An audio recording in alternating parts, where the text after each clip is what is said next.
আমরা এসেছিলাম শর্মাপাড়ার জমি দেখতে, আর জমি দেখতে এসে অহনা এখন। গুড মর্নিং, কেমন আছো সবাই? যাই হোক, ব্যস্ততম একটা সকাল দিয়ে ভিডিওটা স্টার্ট করছি। এখন ঘড়িতে মোটামুটি 4টে মতো বাজে। তো ছেলে মেয়ে দুজনেই ঘুমাচ্ছে, আমি একটু ঘুমটা ভেঙে গেল বলে উঠে পড়লাম। ভাবলাম চলো কিছু কাজ কমপ্লিট করে রাখি, তাহলে কি হবে, বেশ ভালো হবে। মানে সকালবেলায় উঠে না হয় না। এই যে ফ্রিজটা, শ্বশুরবাড়িতে গেছিলাম, 1 সপ্তাহ ছিলাম, এত নোংরা হয়ে গেছে, বন্ধ করে দিয়ে গেছিলাম, পুরো ছাতা পড়ে গেছে। এটাকে মোটামুটি 1 ঘন্টা তো লাগবেই ফ্রিজটাকে পরিষ্কার করতে, 1-1.5 ঘন্টা। তো খুলে ফেলেছি ফ্রিজটাকে।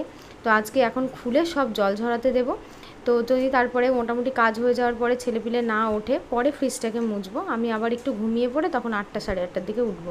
তোমরা সবাই জানো যে তৃষার খাওয়ার ভীষণ ঝামেলা, আর এখন তৃষানো বড় হয়েছে, মানে সকালবেলায় উঠে এর খাবার বানানো, ওর খাবার বানানো, সংসারের সমস্ত কাজ করা, এটা না ভীষণই কষ্টকর একটা ব্যাপার হয়ে যাচ্ছে। তো এই আগারো রেজেন্সি এই মাল্টিকুক কেটেল উইথ স্টিমারটা এতটা আমার জন্য হেল্পফুল, তোমাদেরকে কি বলবো। এখন দেখো, এটার মধ্যে আমি দুজনের জন্য ডিম সিদ্ধ দেবো। তো এই যে দুজনের জন্য এটার মধ্যে 2টো ডিম সিদ্ধ দিয়ে দিলাম, পরিমাণ মতো এর মধ্যে জল দিয়ে দিলাম। আর একই সাথে এই স্টিমারটাকে আমি এখানে দিয়ে ছেলের জন্য প্রত্যেক দিন কিছু না কিছু ভেজিটেবল, মানে আজকে যেমন গাজর দিলাম, কোনোদিন আপেল, কোনোদিন এক একদিন এক এক রকম, কোনোদিন মিষ্টি আলু, যেদিন যেমন হয় সেদিন তেমন আর কি দিয়ে দিই। তো দুটো কাজই একসাথে হয়ে যায়। আর বাচ্চাদের তো সবসময় জানো সেফ জিনিসে খাওয়ানো ভীষণই ভালো। আর তার সাথে কোনো জিনিস জলে সিদ্ধ করে কিন্তু ওদেরকে খাওয়ালে তার পুষ্টি গুণটা বেরিয়ে যায়। তার জন্য আমার উপরের প্ল্যাগটা খারাপ হয়ে গেছে, নিচে জাস্ট এটাকে বসিয়ে দিলাম। এবার এটাকে এই যে অন করে দিলাম। মাত্র 10 মিনিটে কিন্তু এটা পুরোপুরি কুক হয়ে যাবে। ততক্ষণ আমি কাজটা করে নিই। তৃষান এদিকে ঘুমাচ্ছে। সকালবেলায় ঘুম থেকে উঠেছি 8:30টার সময়, আর 8:30 থেকে আর কি শুরু হয়েছে আমার যুদ্ধ। একদম শরীরে মানে কোনো বল নেই, বিশেষ করে এত ক্লান্ত লাগছে না, সারা রাত ঘুম নেই, শরীরে বল নেই। তো আজকে একটা ইলিশ মাছ নিয়েছি, তোমাদেরকে দেখাই। একবারে ভাত বসিয়ে দিয়েছি, ভাতটা হচ্ছে। আর এটা হচ্ছে একটা 500 গ্রাম ওজনের ইলিশ। এই ইলিশটার 800 টাকা করে কিলো বলছিল, দিয়ে একটু কম নিল, মানে 370 করে নিয়েছে। এই আর 370 বলছি, 800 টাকা করে কিলো বলছিল। মাছটার দাম হচ্ছে 770 করে নিয়েছে। তো আমি ইলিশ মাছটা নিজে কাটাই বেশি পছন্দ করি, তো ওই জন্য ভাবলাম ধুয়ে ভালো করে পরিষ্কার করে নিজেই কাটবো। সকালবেলায় আলু সিদ্ধ আর ইলিশ মাছের তেল দিয়ে মাছ ভাজা দিয়ে ভাত খাবো।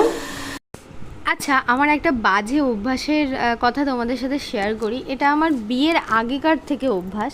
মানে বাড়িতে ইলিশ মাছটা তো ছোটোবেলা থেকেই ভীষণ প্রিয়, খেতে খুব ভালোবাসতাম। তো বাড়িতে যখন মা আগে ইলিশ মাছ নিয়ে আসতো, মানে ছোটোর থেকে, তখন হয়তো বিয়েরও 4-5 বছর আগেকার কথা বলছি। তো মায়ের সাথে যে কত আমার এই ইলিশ মাছ কেটে আনা নিয়ে ঝগড়া হয়েছে বাজার থেকে। মাকে বলতাম যে ইলিশ মাছ নাকি বাজার থেকে কেটে আনলে নাকি ইলিশ মাছের স্বাদই থাকে না। মানে এইটা যে আমার মাইন্ডের মধ্যে ঢুকে গেছে, মানে এটা আর বেরোতে চায় না। ওই বাজারে ধরো ওই 1000 রকম মাছ কাটে, সেই সব বটিতে নোংরা টোংরা কাটা মাছে লেগে যায়। সেই মাছটা দেখবে ভালো করে না ধুলে কিন্তু রান্না করতে ইচ্ছা করে না। আর আমি বাড়িতে সব সময় মাছটাকে ভালো করে আঁশ পরিষ্কার করে পাখনা কেটে, ওটা এখন আমি যেটা করি, আঁশ পরিষ্কার করে পাখনাটা কেটে নিই মানে দোকান থেকে। তারপরে মাছটাকে কিন্তু বাড়ি থেকে সুন্দরভাবে দেখলে যেমনভাবে কাটলাম, কেটে নাড়ি ভুঁড়িটা বের করার পরে ধুলাম। তারপরে এই মাথাটাকে আলাদা করে, মানে কানকের মধ্যে প্রচুর নোংরা থাকে, সেটাকেও আলাদা করে ধুই, মাছের তেলটাকেও আলাদা করে ধুই। আর এই মাছটা যেটা দেখছো, এটাকে অনেকে দেখি বলে ইলিশ মাছ ধুলে স্বাদ থাকে না। তো যাই হোক, না ধুয়ে খেতে পারবো না, একবার জল নিয়ে একটু ভালো করে ধুয়ে নিই। মানে বারবার ওই দোকানে কেটে আনলে যেমন হয় সেরকম ব্যাপারটা আর হয় না। তো চলো, আজকে সকাল সকাল, আজকে যেহেতু কোমর বেঁধে আমাকে কাজে লাগতে হবে, ঘর পরিষ্কার করা, তো ওই জন্য সকাল সকাল একটু সিদ্ধ ভাত রান্না করেছিলাম, ইলিশ মাছের তেল ভাজা, তার সাথে 1 পিস মাছ ভাজা আর পেঁয়াজ লঙ্কা ভাজা দিয়ে আলু সিদ্ধ মেখে নিয়েছি। এটা দিয়েই ভাত খেয়ে কাজে রাখবো, কারণ আজকে আমি জানি আমার এই খাওয়াই হয়ে গেল দুপুরের খাওয়া, কারণ এখন তো একটু বেলা হয়ে গেছে। আর ছেলে দেখো বারবার হাতটা বাড়িয়ে দিচ্ছে ভাত ধরবে বলে।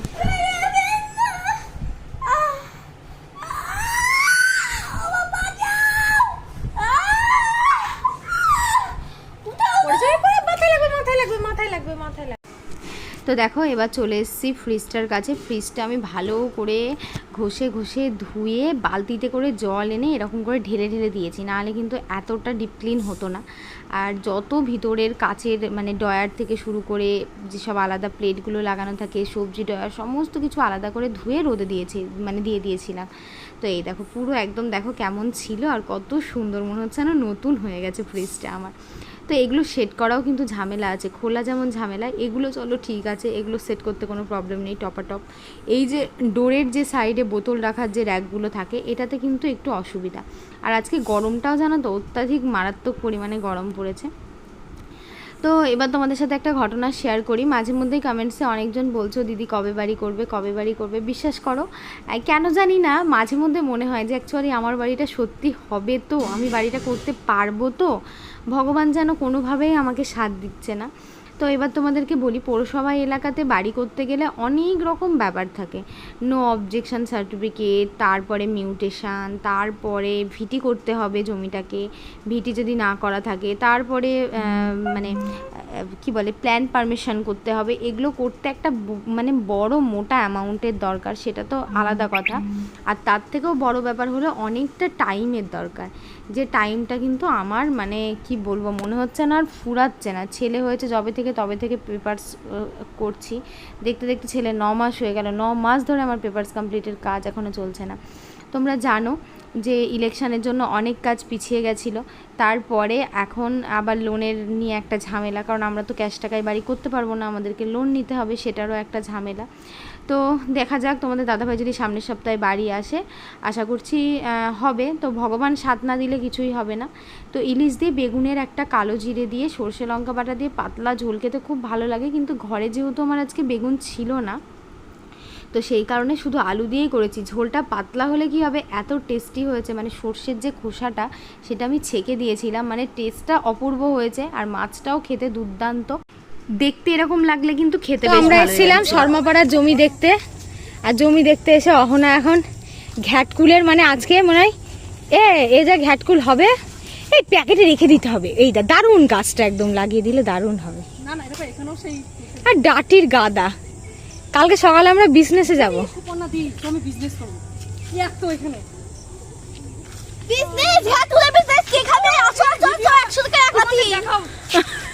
আরে আরে করে ফেললাম। আজকে যে কি পরিমাণ আনন্দ হলো তোমাদেরকে কি বলবো। রিসেন্ট কিছুদিন আগে আমি আমার শর্মাপাড়ার যে জমিটা আছে সেটা দেখতে এসেছিলাম, দেখি আমার জমিতে প্রচুর পরিমাণে ঘ্যাটকুল হয়েছে। তো অহনার সাথে গল্প করতে অহনা বলছে দিদি চলো তোমার জমিটা তো আমি দেখিনি, দেখেও আসি আর ঘ্যাটকুল তুলেও নিয়ে আসি। তো আমার জমি থেকেও তো ঘ্যাটকুল তুলেছি, আর আসার পথে রাস্তায় এত ঘ্যাটকুল, ও আর লোভ সামলাতে না পেরে যেখানে যা পেয়েছে, মানে কি পরিমাণ ছোট লোক। তো বলছে বারবার দিদি আমরা তো আমাদের জমি থেকে নিয়েছি, তুমি এরকম করছো কেন? আমি অবশ্যই রাস্তাঘাটের থেকেও আমরা নিয়েছি, প্লাস আমাদের জমি থেকে তো নিয়েইছি। তো বাড়ি আসার পরে সন্ধ্যাবেলায় হঠাৎ করে তিধার একটু পিৎজা খেতে ইচ্ছা করছিল, ভীষণ বায়না করছিল। তো জোম্যাটো থেকে একটা দেখো পিৎজা অর্ডার দিয়েছিলাম। তো পিৎজাটা খুলতেই মনটা কেমন যেন একটা ছোট হয়ে গেল। দাম অনুযায়ী কিন্তু এর কি বলবো মানে পিৎজাটা ভীষণ ছোট ছিল, ভিডিওটাতে জানি না কতটা বড় লাগছে, কিন্তু এত একটা ছোট সাইজের পিৎজা ছিল যে যেটা আমার মেয়েরও হয়তো রাত্রে খেলে পেট ভরবে না। সচরাচর পাঞ্জাবে মানে অনেক দিন পরে আমার পিৎজাটা খাওয়া হলো, এরকমভাবে অর্ডার দিয়ে আমরা কোনো দিন খাই না, কারণ আমার কেমন যেন ভালো লাগে না। কিন্তু আজকে দেখলাম এই পিৎজার টেস্টটা 100-এর মধ্যে ওই 60-70% আমি দেবো, কারণ এটা খুব খারাপ না, আবার খুব যে টেস্টি ছিল সেটাও না। চিজ তো দেয়নি, যদি একটু চিজ দিত তাহলে আমার মনে হচ্ছে যেন একটু বেশি টেস্টি হতো। তো চিজ কিছু দেয়নি, আমার মেয়ে তো যা খায় তাতেই এরকম হাত দেখে এরকম করে। তো এটার দাম ছিল 160 টাকা। 160 টাকা চিলি ফ্লেক্স দিয়েছিল 2 প্যাকেট, আর তার সাথে দিয়েছিল একটা সস। তো চলো কি বলবো, বাচ্চার একটু শখ করেছিল, খাইয়ে দিলাম, কারণ এইসব জিনিস তো রোজ রোজ খাওয়াটাও ঠিক না, স্বাস্থ্যের জন্য ভালো না, মাঝে মধ্যে ঠিক আছে। গুড মর্নিং, সুপ্রভাত। সকালটা ঠিক শুরু হবে আমার এইভাবে, মানে এই যে দেখতে পাচ্ছ বিচ্ছুরাম ও ছিল ওইখানে, আর আমি জাস্ট ফ্যানটাকে চালিয়ে দিয়ে এইখানে খাবারটাকে একটুখানি ঠান্ডা করতে দিয়েছি, এসে দেখি উল্টে ও স্যালাক্সটা পুরো ফেলে দিয়েছে। এবার কি খাবা তুমি? এবার কি খাবা তুমি? কি খাবা তুমি এবার? ওটাকে ফেলে দিয়ে হাতে করে তুলে তুলে তখন খাওয়া হচ্ছে।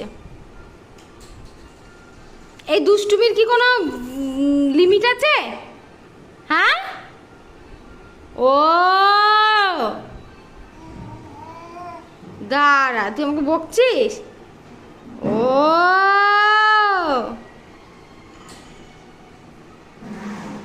ভয় নেই, ও লোকের ছেলে বিলে একটু ও করলেই ভয় পেয়ে যায়, আর আমারটা হয়েছে দেখো একদম জল বিছুটি, একটু তো আমাকে ভয় পায় না, উল্টে আমাকেই বকে দেয়।